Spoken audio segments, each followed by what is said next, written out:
And then we also record this meeting as well.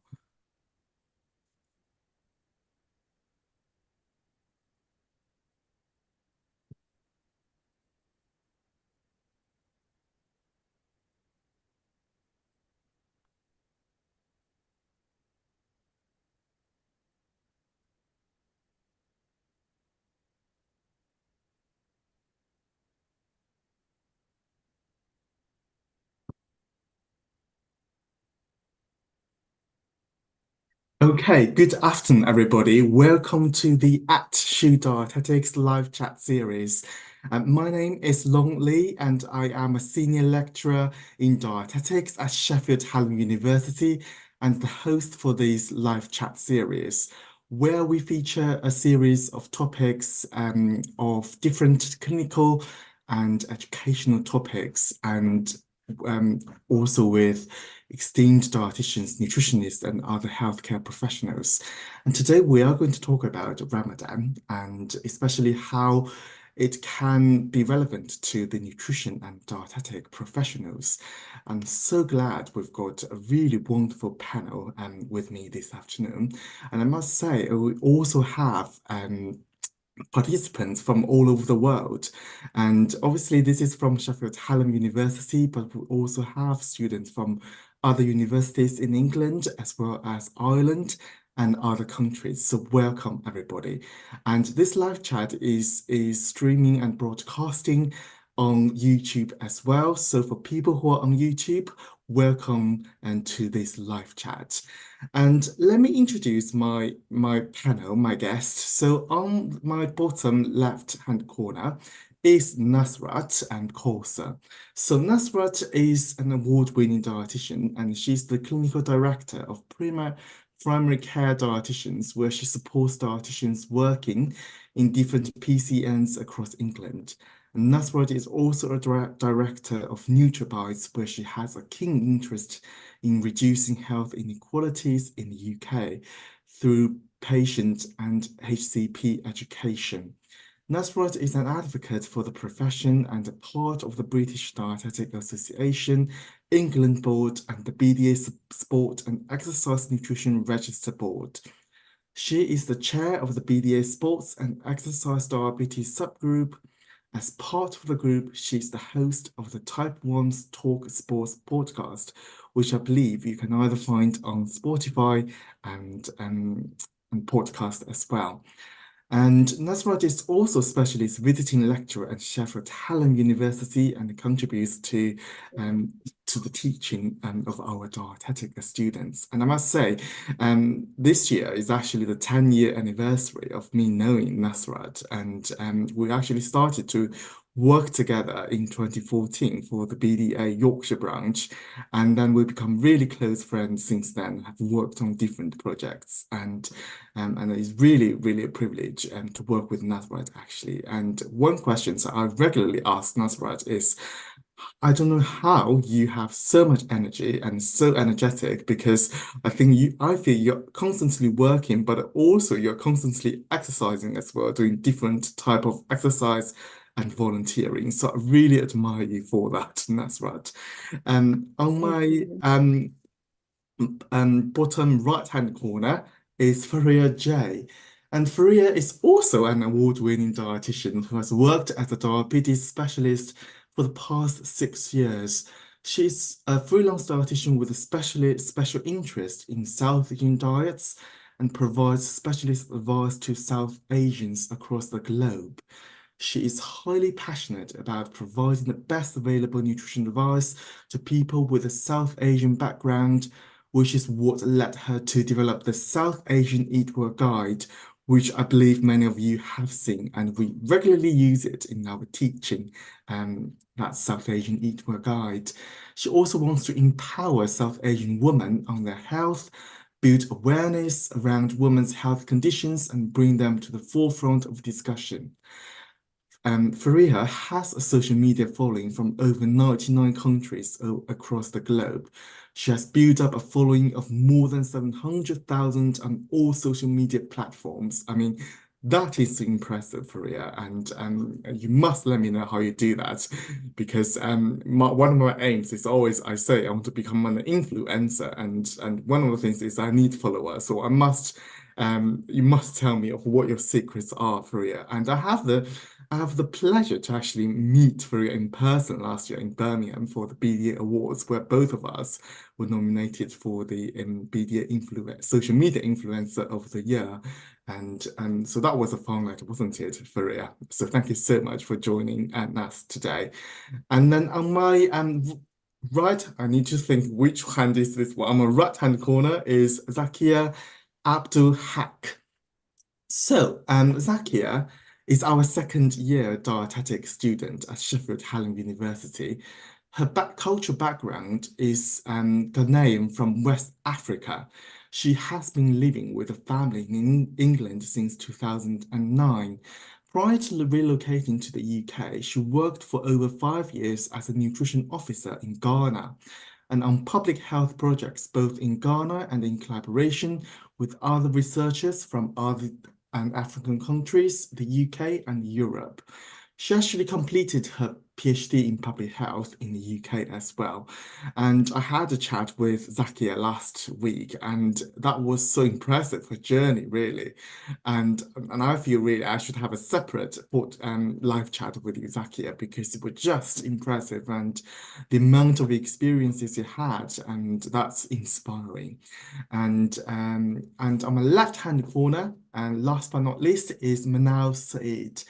And Manaal is a dietetic graduate from Sheffield Hallam University. And I must say congratulations to Manaal because she officially passed the FSC course and will be registered with the HCPC soon and become a registered dietitian.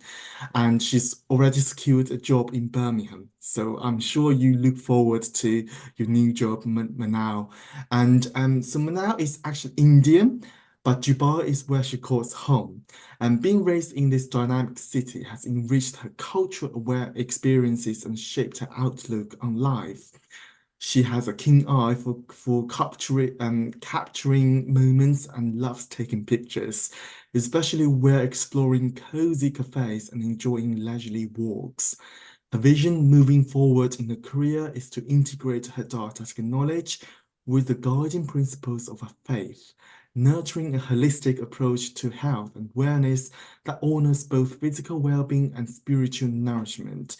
And I cannot wait to see how you fly high in this dietetic profession now. So welcome to all five of you guys, four of you guys. And I was saying to this panel, I was so glad because just reading your bios that just showcased how diverse our panel is today.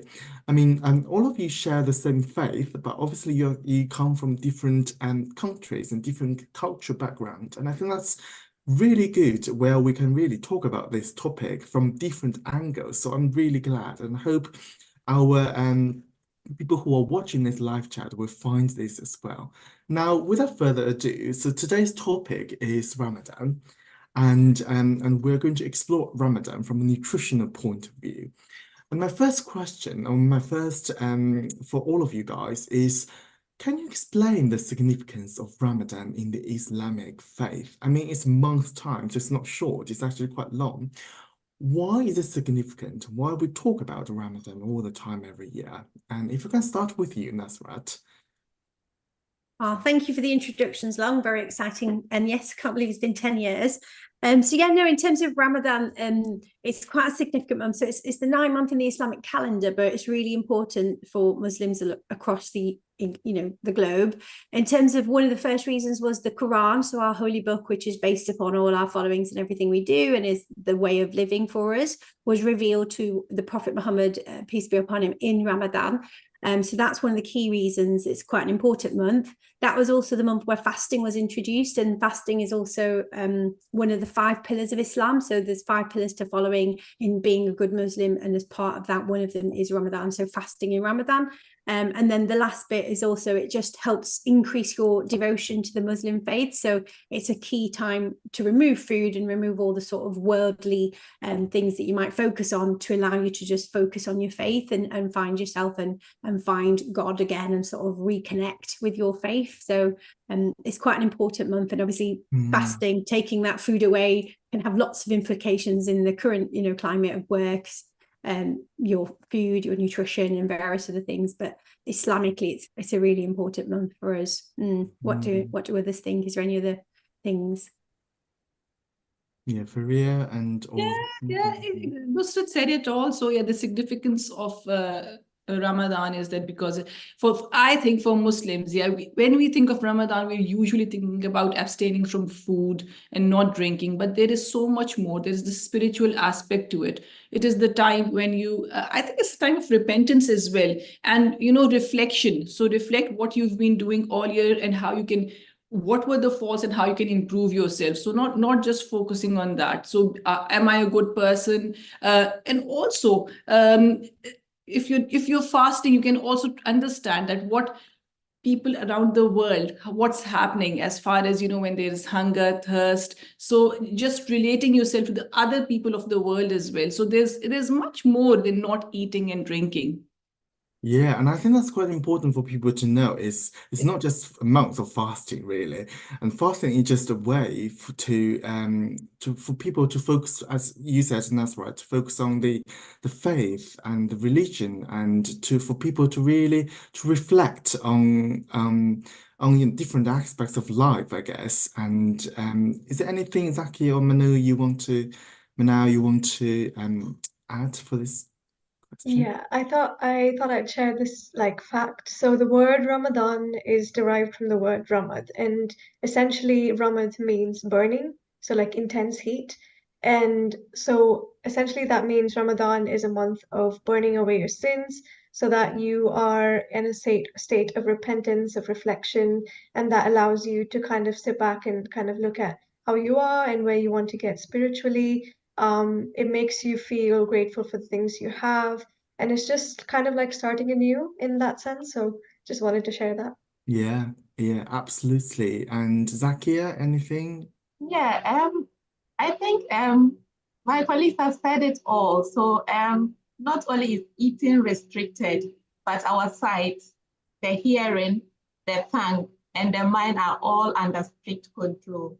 So for instance, not only vain talk, but too much talk is avoided so that there is greater concentration on the remembrance of Allah and reflection on his attributes. So he has about 99 attributes. So this is the time for us to really reflect on the different attributes of God.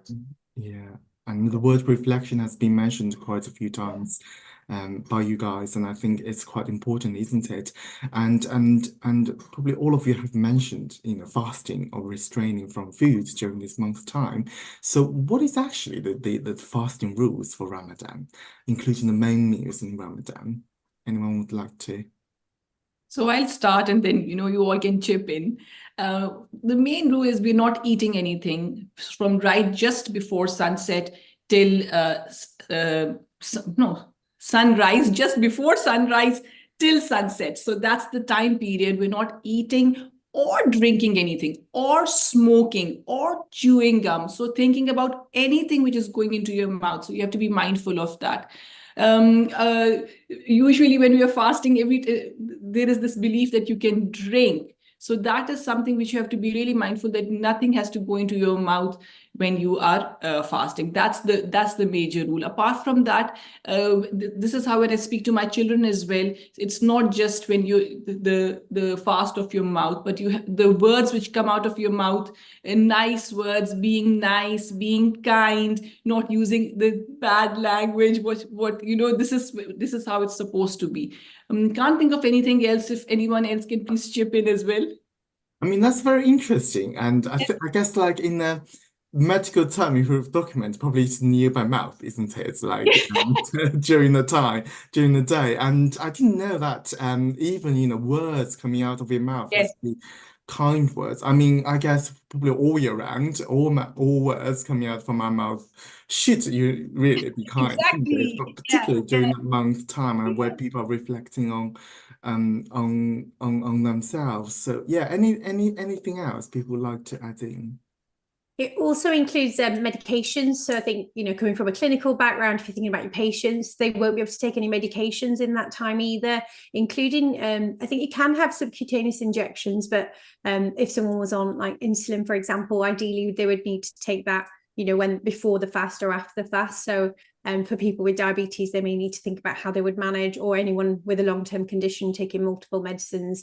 The rules, I guess, from a fasting point of view is if you are able to fast, you should fast. So if you're not able to fast, if you're elderly, if you're pregnant, if you're unwell, you don't need to fast. So that's not a rule. There's things you can do that you can sort of make up for missing fasts. There's some rules, for example, women can't fast when they're in their menstrual periods, but they can make their fast up after if they're well enough to do so.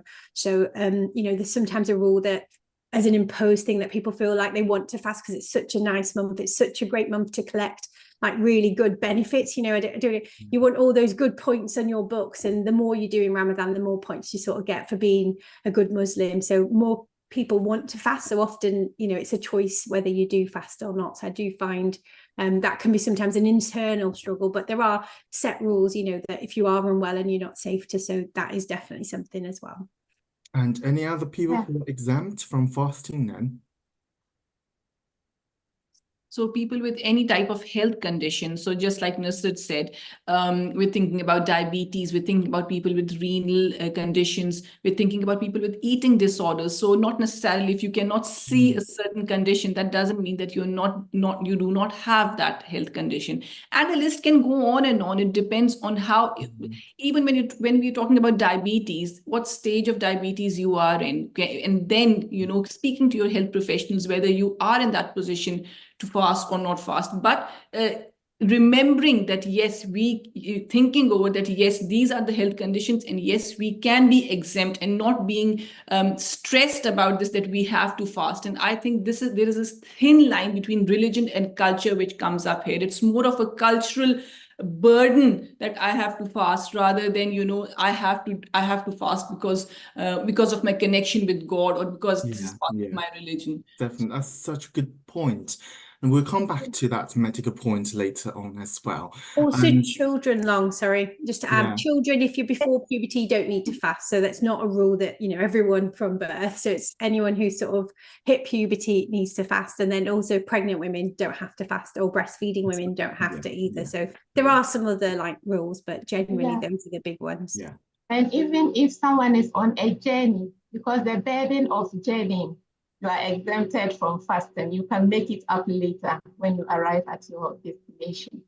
So if you're traveling long, so if you were on a long journey, if you traveled from Australia to England for 24 hours. Yeah, because that would be really difficult, wouldn't it? It's like traveling and fasting, and I can't even imagine that myself.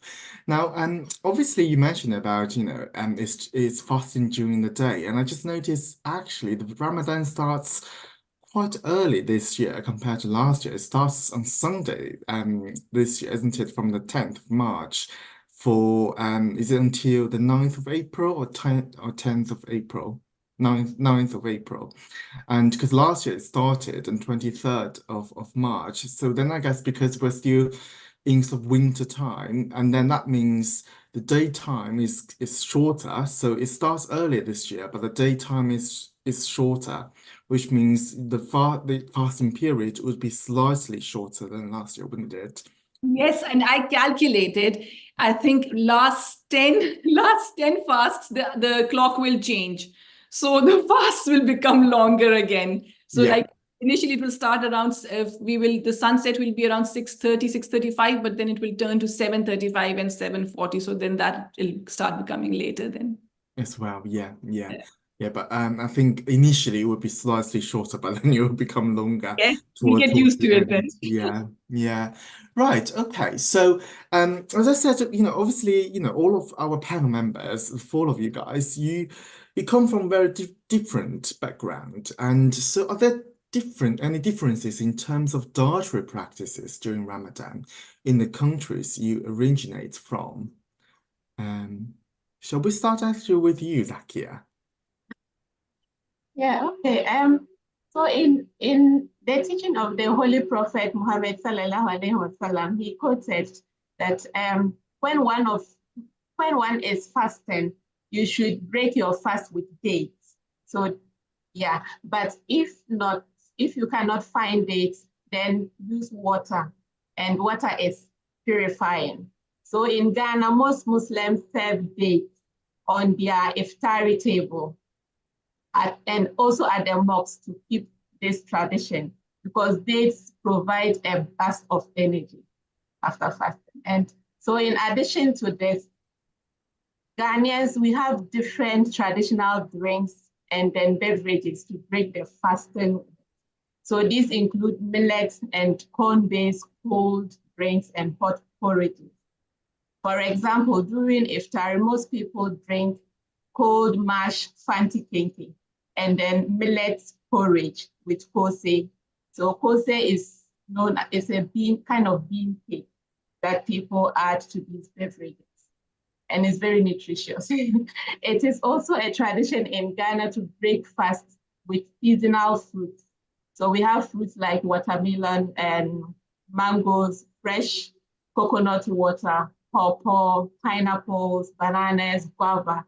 So all these have similar revitalizing effects, which helps rehydrate and reduces the possibility of overindulgence, especially in the main meals. And then the main dishes that we have mainly include a variety made with meat and fish and vegetables. So these Ghanaian dishes include foods like jollof rice. We have wache, which is rice and beans cooked together. And then fufu. Fufu is made from cassava and plantain. Panku, kenke, tozafi, made from corn and cassava. And these are usually served with lots of fresh soups and then stews. So people do enjoy a variety of Yeah. meals during Ramadan.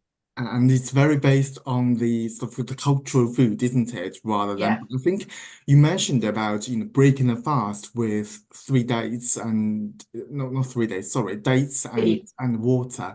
And I think that probably is shared in almost like the same culture because it's from the Islam Bible, isn't it? The Quran, so what you need to have. So I think that's probably similar, dates and water.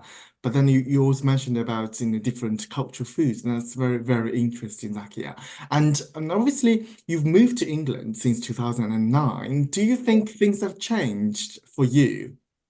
Yeah, so sometimes you don't get some of the ingredients you would need to prepare these traditional dishes.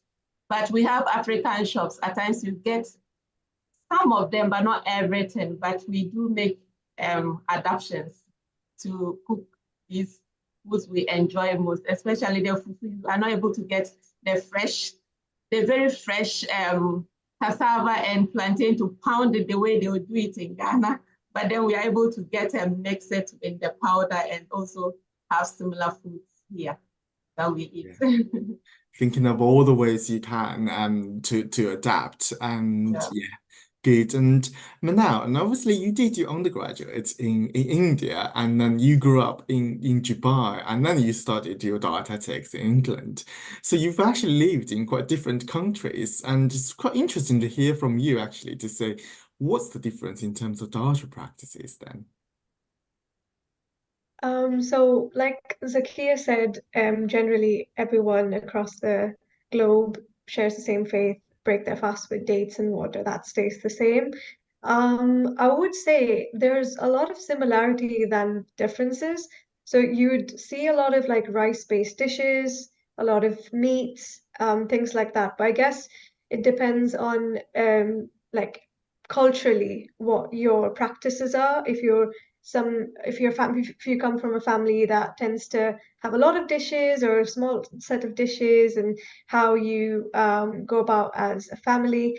But coming living in 3 different countries for different reasons, study, work, home, etc. I think there were a lot of things that I kind of like picked and then kind of included in my diet and for fasting, and then there are things that I kind of like for example, at home, we usually just break our fast with dates and then we have like a bowl of fruit and then we go for our evening prayer. So we come back and then we kind of have the rest of our food. So that would range, because I'm Indian, we have things like cutlet, we have things like samosas, and then we have like our main dish, which could be anything from chapatis to like rice, and then a gravy.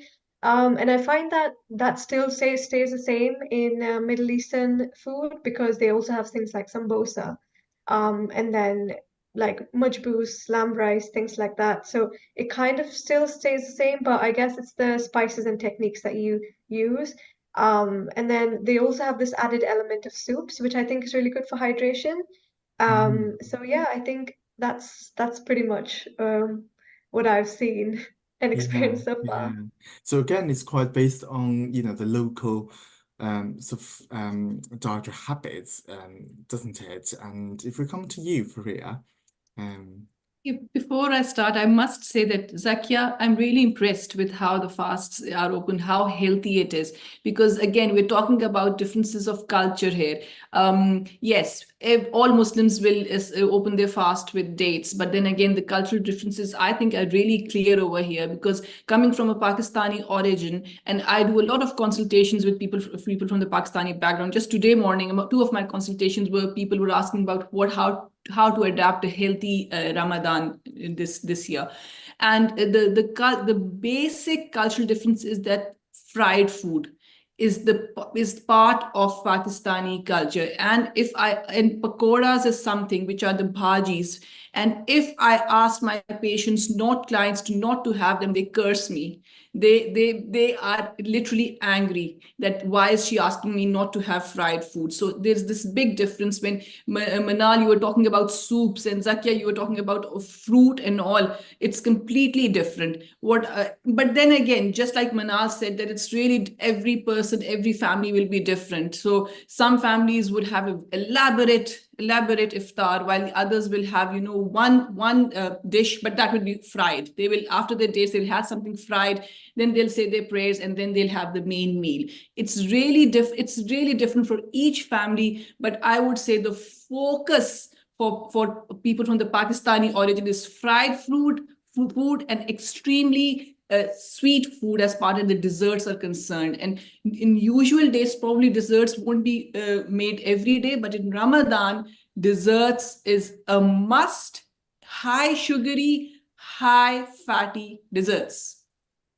wow, that sounds actually a reward for myself as well after a long day of fast. If I do a fast, I should probably, if I start to open something, I do want something that's high in fat and very sweet.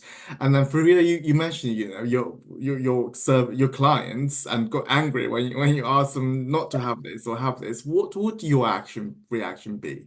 So this is what dietetics is all about.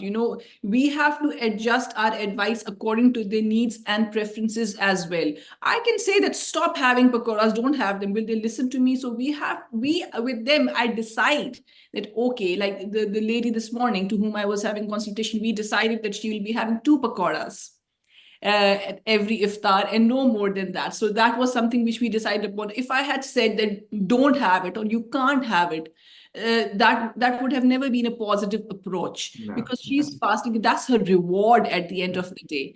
And then if we want to go further ahead, it's also about which Manal, I guess, mentioned, was about how we're preparing the foods. So again, there is this one option of frying your pakoras and frying your samosas. And there's this new gadget these days, the air fryer, which is being quite discussed in use these days. And thinking about, and this is what I speak to my patients and clients about, that how they can enjoy their cultural foods and have them in a healthier way. So thinking about options at how can they air fry it and how can they bake their foods rather than frying it. So I never say no, you cannot have your No, cultural no. foods. Yeah, and that's quite the word reward you mentioned is very important, and working with the client as well. So it's never about not having any food, but finding the best way, the best approach to actually enjoying food, but also um can accommodate the health needs as well. Absolutely.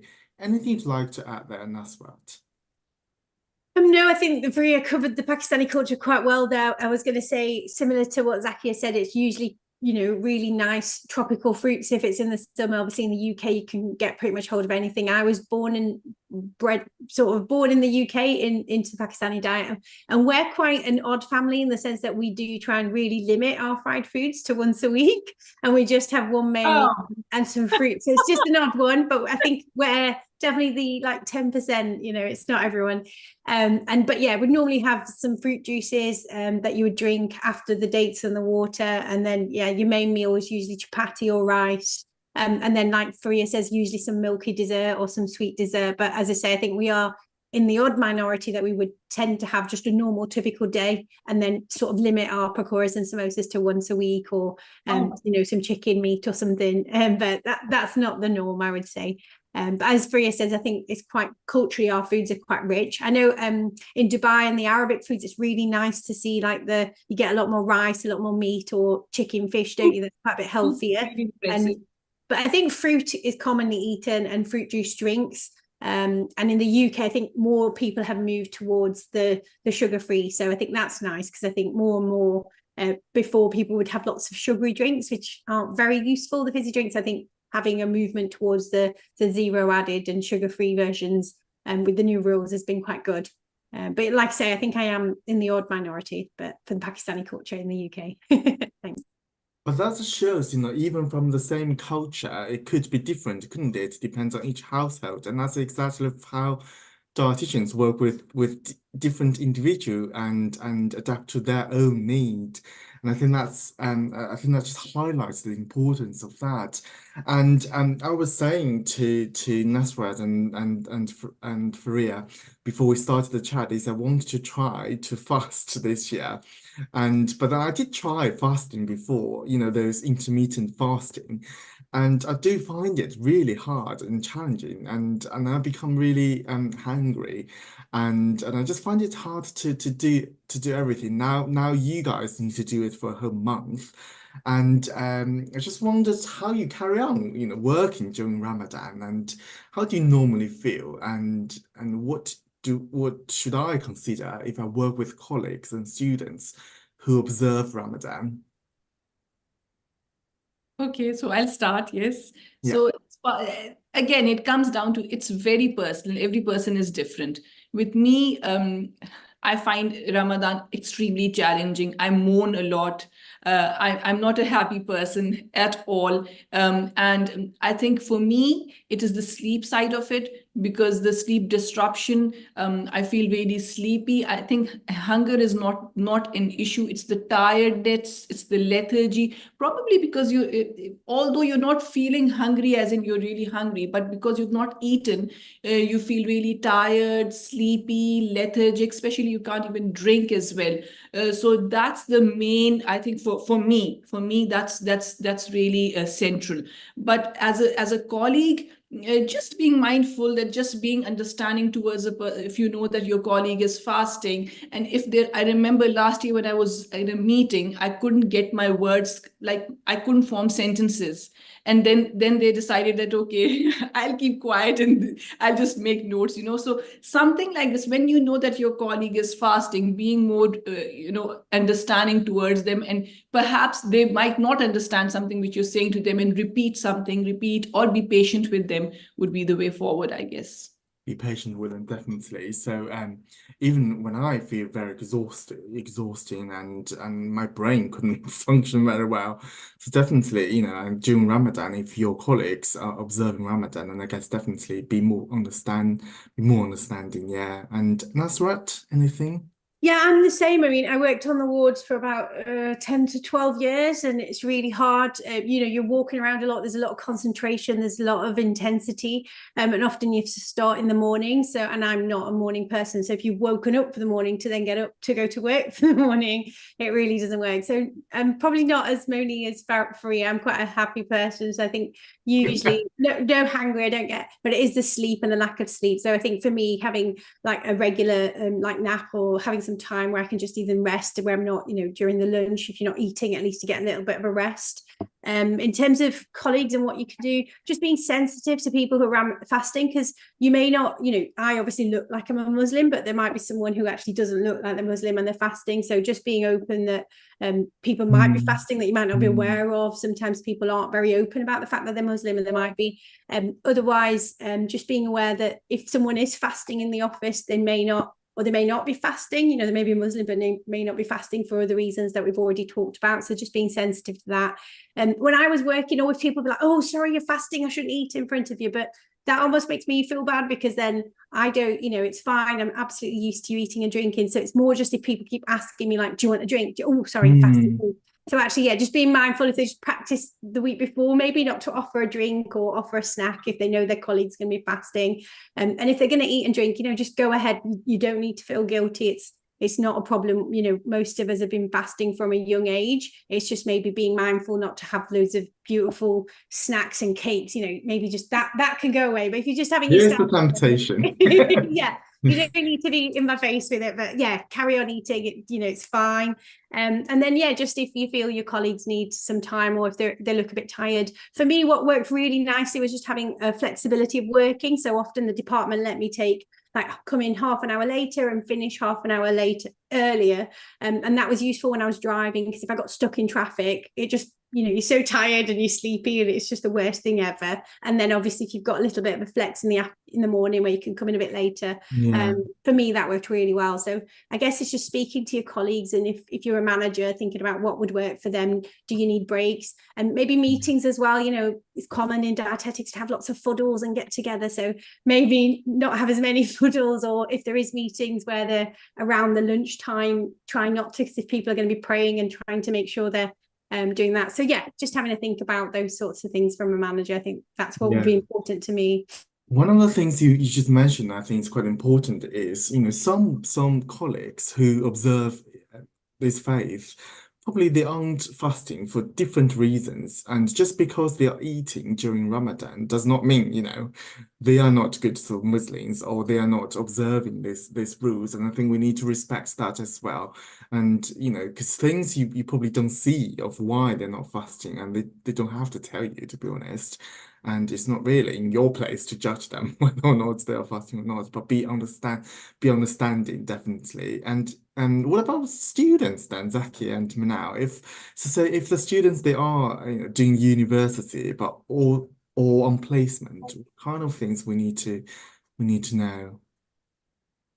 I think the main thing is, like everyone mentioned, was the tiredness. So kind of building around that is kind of managing your schedule, because you've got to study, you've got places to be, and also when you're a student, you're also thinking about, like, you're not with family sometimes, so you're living by yourself, and then kind of thinking about, how am I gonna make sure I have iftar if I'm break my fast if I'm going to be home? Do I need to meal prep?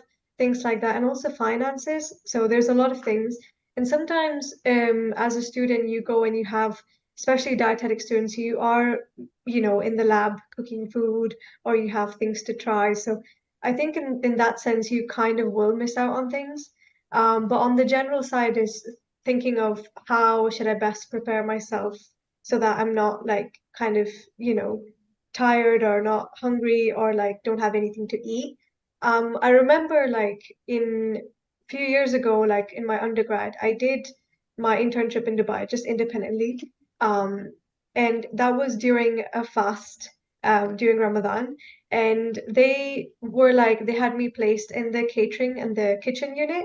And they were like, oh, you come on, try all the foods that we're giving to the patients, just like taste test. The dietitian and I were going around. But the fact that it was Dubai and they didn't kind of think of it, it was kind of surprising. But I was like, oh no, I can't sort of taste because I'm fasting. So that was kind of a bummer. But then kind of relating that event to, as a student in the UK, if you've got anything planned for students, workshops, things like that, it might kind of take that opportunity away from them to kind of be actively involved, I would say. But yeah.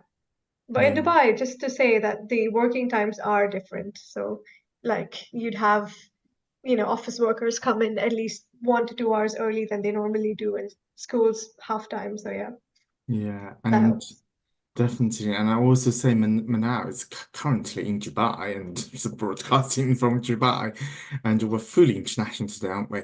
And anything you'd like to add there, Zakia?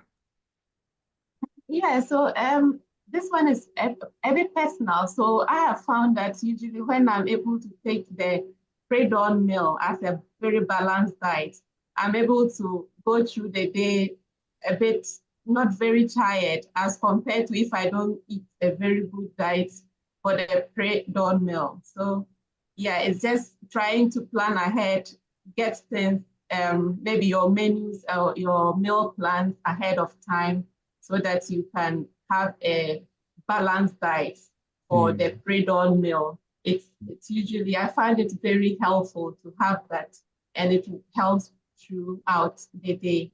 Mm. So that's something that I found useful, especially during Ramadan, and having to combine it with my studies and also run a family. So Yeah. I usually have to plan way ahead to arrange meals to cater for myself as well So as you it. almost need to be highly organized, basically, and plan your study, plan your meals. Don't skip any meal. That pre-dawn meal is very important. Don't skip it.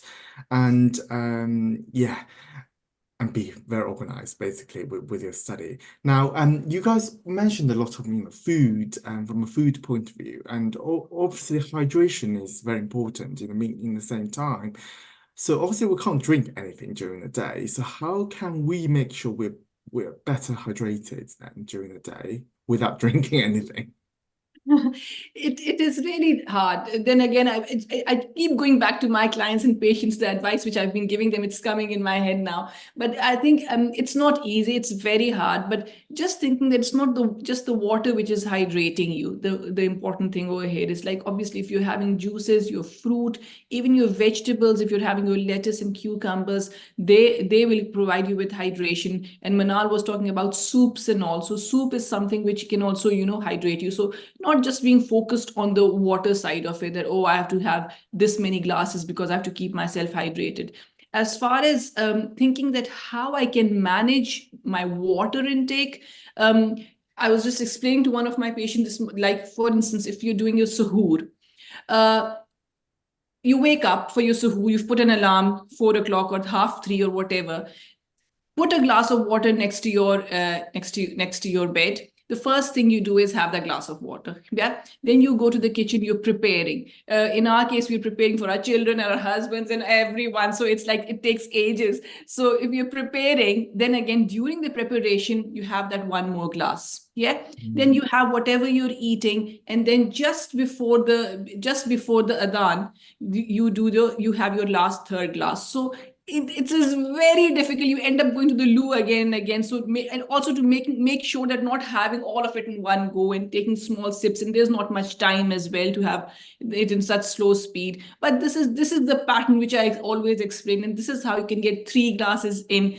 at suhoor. And of course, after iftar, it's having that small sips before till you sleep, and making sure that you get 3 glasses, at least 3 glasses in. So at least you know that you've got 3 in the morning, 3 after your iftar. And then of course thinking about the fruit, the vegetables, the soup and the stews. Like in the Pakistani community, we make a lot of shorwas. Shorwas is sort of a stew. So that has water in it. So again, that will also make up for the for not just the water.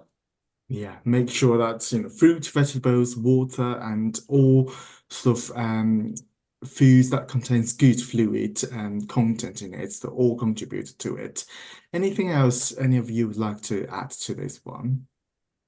I think also avoiding the caffeine-based drinks such as tea, coffee, and cola, because caffeine is a diuretic and it stimulates faster water loss through urination. So rather than having to take these fluids, which would make you urinate a lot, Yeah, rather avoiding them or taking limited amounts of it would yeah, go a long way to keep one hydrated, definitely. especially during the month of summer. Yeah, pay attention to the caffeine intake because that can act as diuretics, makes you more dehydrated.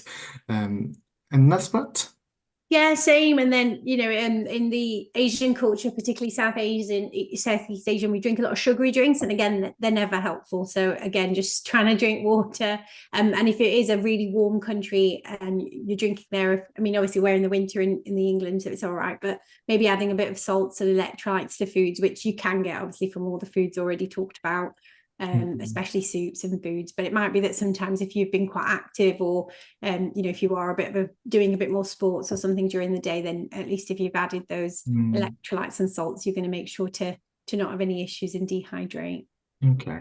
And you mentioned that, that's right, about people who do sports and add an extra electrolytes. And so my question is, how for people who are very active or who do a lot of physical activity during the day, should they stop during Ramadan or should they carry on? What should they do?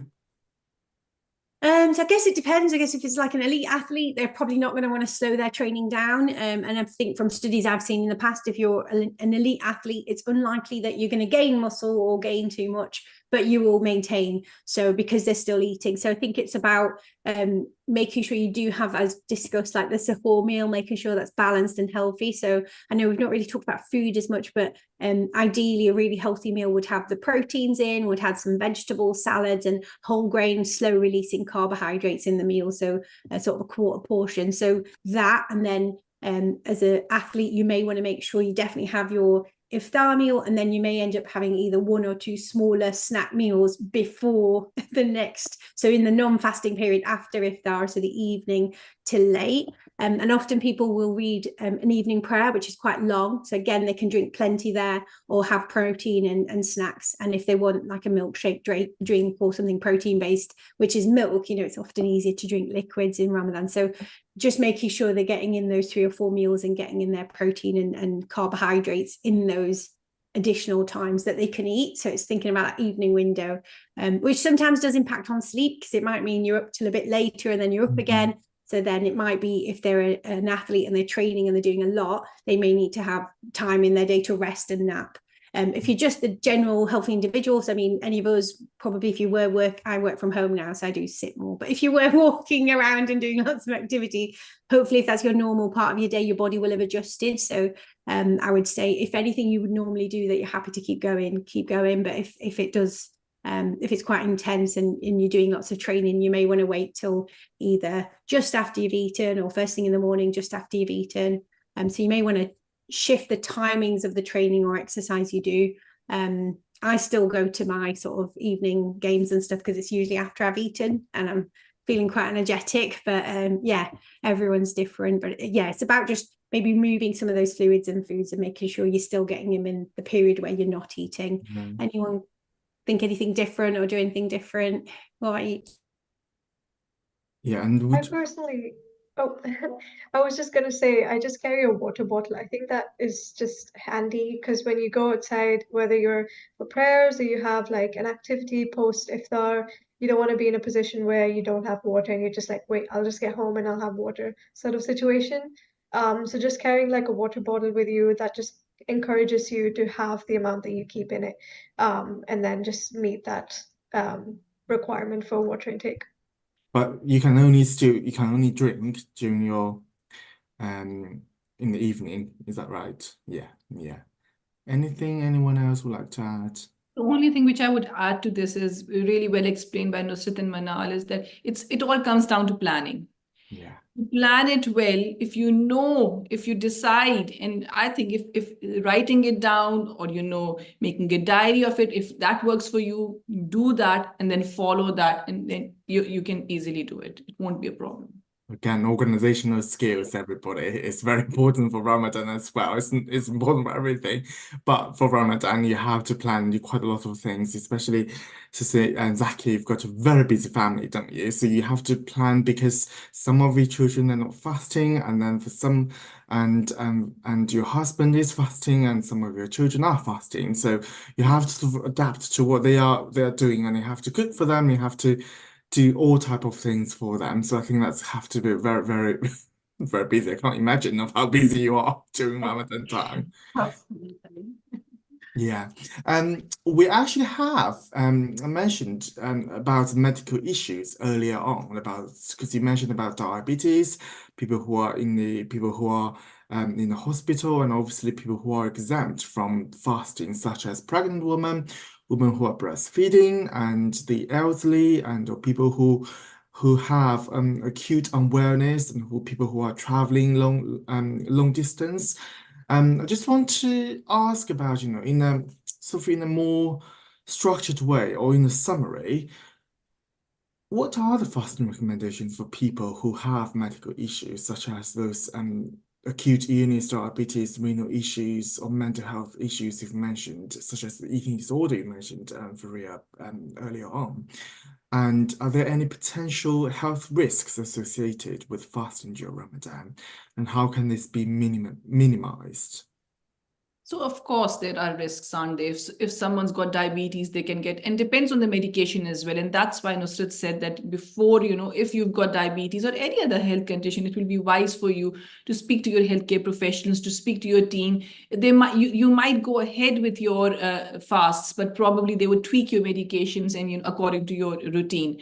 But when you say that if they're exempt, if for example someone with diabetes or is on insulin and if there is no adjustments can be made and that person cannot fast, so that is the exemption. And for this person, because it's something which is for life, perhaps it's a chronic thing which will be happening for life, they are exempt for life, and they're supposed to give something which is called fidya. Fidya is amount of money where you're feeding someone else, someone who cannot afford to have their food. So for every day, you're giving that amount of, and to be honest, I calculated for my mother, and it's not a lot. And you're giving that amount of money, and you're feeding another person. Here, I would like to differentiate between two things over here. So for women who are breastfeeding, or women on their menstrual cycle, or pregnant women, this is not something chronic. Once it's done, it's done. So for them, they have to fast. If they can't get away with it, they can give fidya, but it's not that, oh, fidya is given, so I'm not going to fast. So those fasts which they have missed, they have to fast they have to choose any days in the rest of the year, and they have to make up for that. But for those people who have got health conditions, they can get away with it for life. Someone with renal conditions, they can get really sick, really poorly, end up in the hospital. So there's no point. Someone with eating disorders, which I already mentioned, we don't know what stage they are. And if they're in the recovery stage, what if they slip back, they go back to their condition back again, because this is the best opportunity. They're not eating. This is what they want, don't they? Or during when they're opening up their fast, this is the time to binge whatever they've been eating. So it depends on what category of eating disorders they are on. So of course there are risks to it, and of course there is this they can get away with it if they don't have to fast. Working with the healthcare professionals is very important if they have, and I guess chaplain as well, and so in the hospital or at university or in the community, it's always sort of really religious leaders, and to ask for their opinions, I guess, is quite important. And I've actually learned something new from you, Fareeha. You mentioned about, if it's chronic or if it's just one-off and it's different. So whether you donate the money or whether you make up the days at the rest of the year. And yeah, that's very interesting. That's what did you want to say? You're traveling, like when Zakia mentioned about traveling, you have to make up for them. If you're running temperature that day, you're okay, you're fine, you're not fasting, but then later on you have to make up You for have it. to make it up. Yeah, you're not getting away with it. Yeah.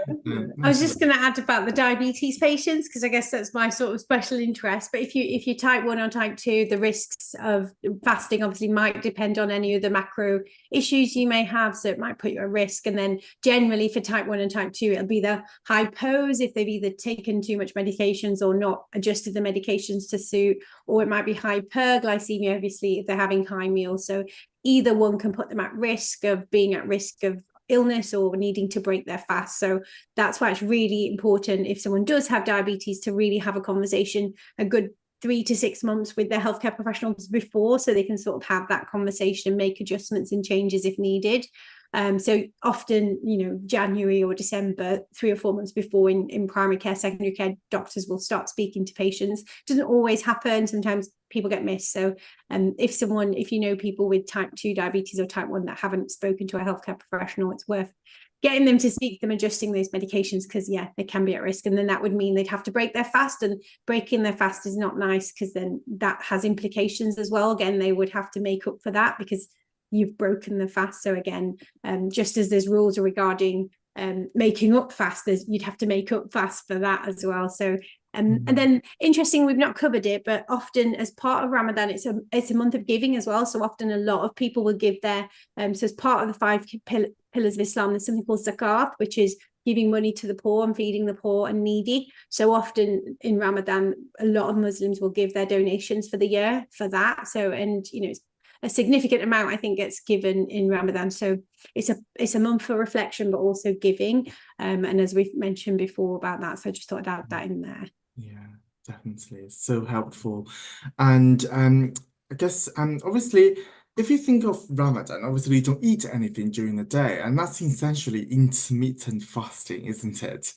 And so my question for you guys is, do you guys lose weight during Ramadan because of this intermittent fasting, given how popular it is, and everybody say you can lose weight on intermittent fasting? So I just wonder if you guys would lose weight.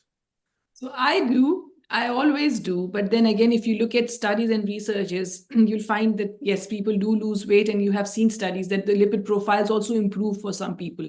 But they go back again. That's another story. But many people will gain weight as well. Because, because it's the celebratory meal. Every day you're having a celebratory meal. So it's not the weekend. So every evening you've got these, which we already talked about. We've got these fried foods and these high sugary and high fatty foods. So many people end up, and there's limited exercise as well, limited movement. Most of the people don't move, don't exercise. So again, as we said, some people may lose weight, but some may gain weight as well. Yeah. So it all depends on what you eat during the non-fasting period. And I think that's probably exactly and you mentioned also people go back to their weight, and usually because they go back to their usual diet once they Ramadan finishes. And I did see a systematic review previously that just demonstrated exactly the results. People do lose weight, but then they put weight back on afterwards. So it depends on what you eat during the non-fasting period, and also of the I guess you can still having a healthy diet, can't you? During the Ramadan. I think that's education is very important there. And that's why, did you want to say something just now? No, I was just going to generally, because I feel like type 2 diabetes is my little area at the moment. But yeah, fasting officially, like 9 to 10 hours is where your body glycogen stores in the liver would get used up. So that's when you're starting to you start burning the stored fat around the 12 hours, depending, how much of an athlete you are. If you're an athlete, you may burn. So these fasts that we started, you only start burning fat at 12 hours, but we open our fast in 12 hours. So, you might only be burning for about 10 minutes before we eat a meal. So the longer fast in summer is where I lose more weight. In the winter, I don't really lose weight, and I'm more active, I guess, in that time. So the 16-hour ones or longer, when they're in the summer in England, tend to be where people do tend to lose weight because they're longer. And I guess if you miss sahur and your last meal was 8 hours before, then you're more likely to sort of burn fat for longer. So in essence, if you have missed sahur for some reason, you're probably likely to lose a bit more weight, depending how you're eating, obviously, either side. But that's why it's really important for people to do eat sahur, because I guess the aim isn't to try and lose weight. But I guess if people were planning to lose weight, they could use a little bit of that and just make sure they look at their meals and think about it from a healthy eating perspective. But that's never really the point of Ramadan, but it might get them started. No. Absolutely. And what was I going to say? So obviously I actually have been wanting to try to do Ramadan, not from a religious point of view, but to try those fasting. And I know there's NHS fasting challenge for Ramadan, and Nusrat, I think you had this resource before. Where would you like to share with us of that one? Do you want me to just add it in the chat? I'll send it around. Yeah, could do, So and there's a really nice resource if no one's seen it, or if people want to use it just for educating patients or in general. It's the IDF Ramadan guidelines. It's really, really useful for patients, and they've got some really nice meal plans and meal ideas of really healthy eating. And they've also got an app for healthcare professionals, but an app for patients. Like, I find it really useful. I always download it every Ramadan and have a good read. Like, it's a really long document, but they've also got like a shortened chapter. So it's IDF. I always forget. I think it's International Diabetes Federation. Okay, yeah. But I'll share this one as well from the NHS. I'll pop it in the chat. Yeah, and I can't believe that time has gone so fast, and it's already 1 hour, and we're actually concluding this or finishing this chat very soon. And obviously, we couldn't really cover everything during this hour because there's so much to talk.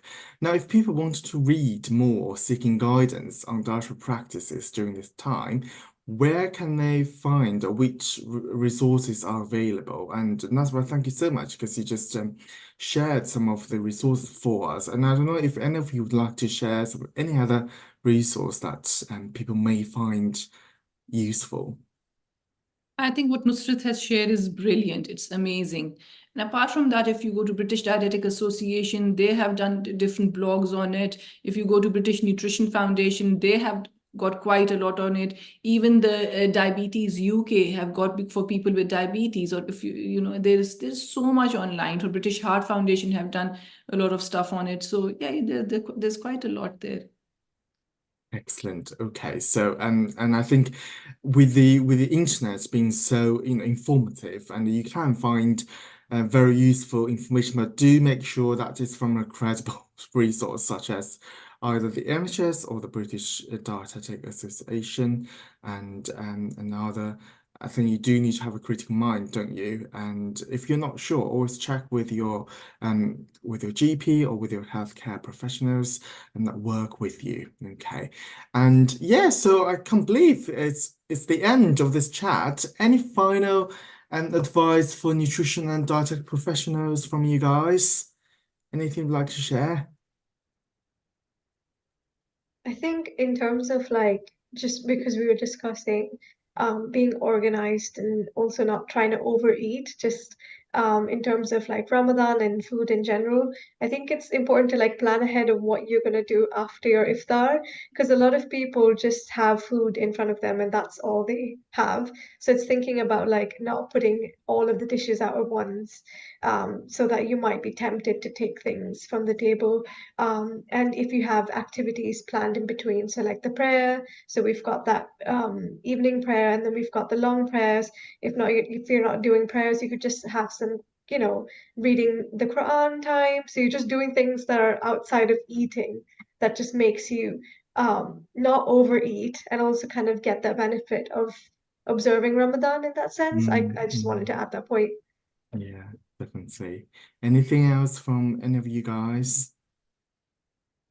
No, okay. So thank you so much, everybody, for joining this live chat, and thank you so much to our panel who really you contributed their time to this chat. They're not getting paid, everybody, so they're just volunteering for this chat, and I cannot be grateful enough for their input. And thank you so much. And so this live chat will be available on our YouTube channel at Shoe Dietetics soon after this chat. And if you have any questions, you can also follow us on at Shoe Dietetics on Instagram, on TikTok, and on Twitter, it's at Dietetics Shoe. Where can people find you, Fareeha, on social media? So yes, you can find me.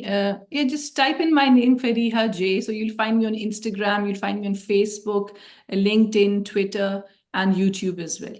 So you're basically everywhere. Like I'm trying to mimic Fareeha, really, her successful career. And Nusrat? Similar, but I'm not on TikTok. So Instagram, Twitter, Facebook, LinkedIn. Yeah, Nusrat, KRD. Nusrat, KRD. And Manaal and Zakia, do you have anything on social media at the moment? Or do you plan to? I've planned to, but at the moment it's kind of like private and just kind of building on. So we'll see where that goes. We'll wait and see. Stay tuned, everybody. And Zakia? Yeah, same here. Still trying to build it up. Okay. Yeah. Right, okay, so we'll wait and see. And thank you so much, everybody, and have a nice evening. Goodbye. Bye-bye.